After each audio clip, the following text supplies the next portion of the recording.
allies. That's the case we're making together with Ukraine and our allies across Europe and across the Western world, and in fact across the free world. We also have the Japanese Foreign Minister that will be here this week as well. We have some Ukrainian media here. Ukraina 24, if you're here. Мікрофон, будь ласка. Україна 24. Пане міністр, скажіть, будь ласка, як ви вважаєте, отой саміт G7, що має відбутися незабаром, питання про запровадження енергетичного ембарго, наскільки ці розмови можуть стати реальністю? Чи буде це запроваджено, це ембарго? І маю ще таке запитання. У п'ятницю до Британії, до Лондона має прибути Олаф Шольц і має бути розмова з Борисом Джонсоном з приводу збільшення тиску і санкцій на Росію. Як ви вважаєте, чи будуть ці перемовини результативними? Дякую. Just a moment for translation. So the first question is about the forthcoming G7 summit. How realistic do you think the energy embargo is going to be? And the second is about the visit of Olaf Scholz on Friday to the UK and about the discussion between Boris Johnson and Olaf Scholz. What is going to be? What are the expectations? Yeah, I will respond in Ukrainian if you don't mind. Ми вже почали роботу ще на вихідних з країнами Сімки для того, щоб зустріч міністрів закордонних справ Сімки в четвер стала успішною з точки зору застосування всіх тих санкцій, які я озвучив, в тому числі нафтогазового ембарго. So we started discussions with the G7 countries last weekend so that we could have a proper consultation on energy embargo well in advance of the event. Я не можу зараз сказати, чи ці санкції будуть застосовані в четвер, тому що остаточне рішення залежить не від України. Ми, на жаль, ще не належимо до групи 7. I cannot say for sure that this embargo will come into force straight away on Thursday, because unfortunately Ukraine is not one of the G7 countries. Not yet. Not yet.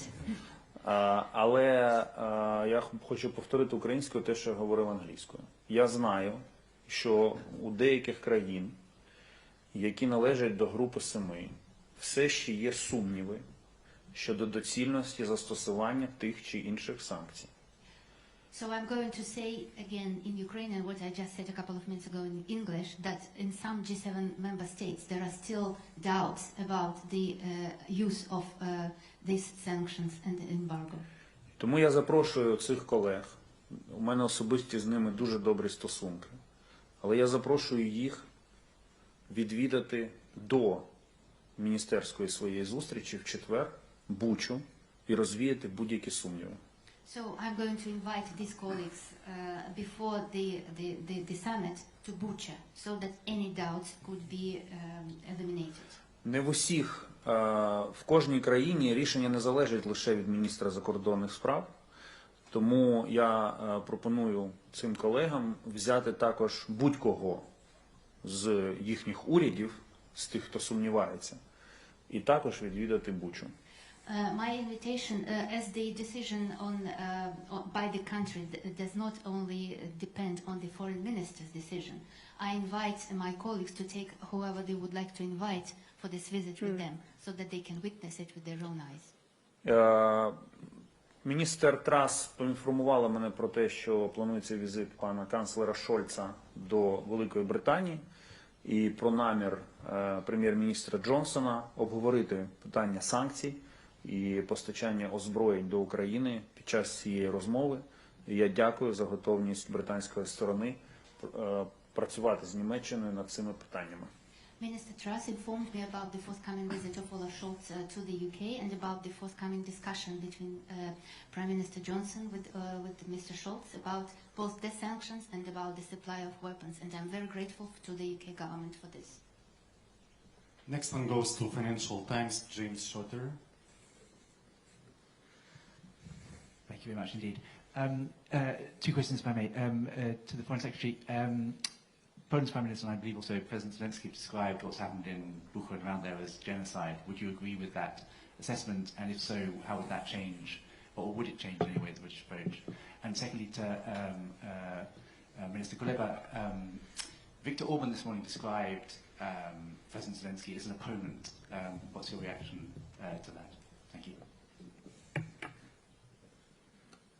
Well, we're all appalled by the scenes in Bucha, the butchery, the clear evidence of sexual crime, of the targeting of innocent civilians, and it's very clear that war crimes have taken place. And we have been working with the ICC, we're putting funding in, we've got the Metropolitan Police investigating those war crimes so the perpetrators can be brought to justice. Now, as to the question of genocide, that is a matter for the courts to determine, but what I want to be very clear about is the UK is taking the maximum approach. We're taking the maximum approach on sanctions. As far as we're concerned, nothing is off the table. We're taking the maximum approach on weapons in terms of what we can supply to Ukraine, and in fact that's one of the issues that Dimitro and I have been discussing with today. And the idea that we should wait for something else bad to happen is just completely wrong. The worst has already happened. We have already seen appalling atrocities committed in Ukraine with complete impunity.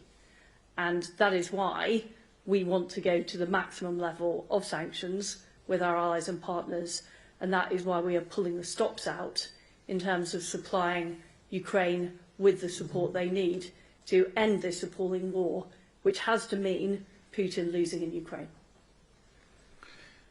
In the last months, it became apparent to all European leaders that the only opponent that they have is President Putin.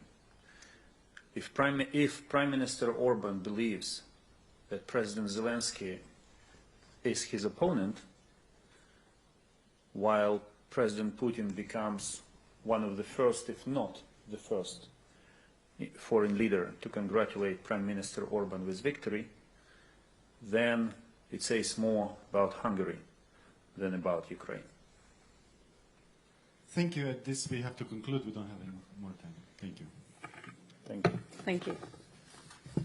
Proszę.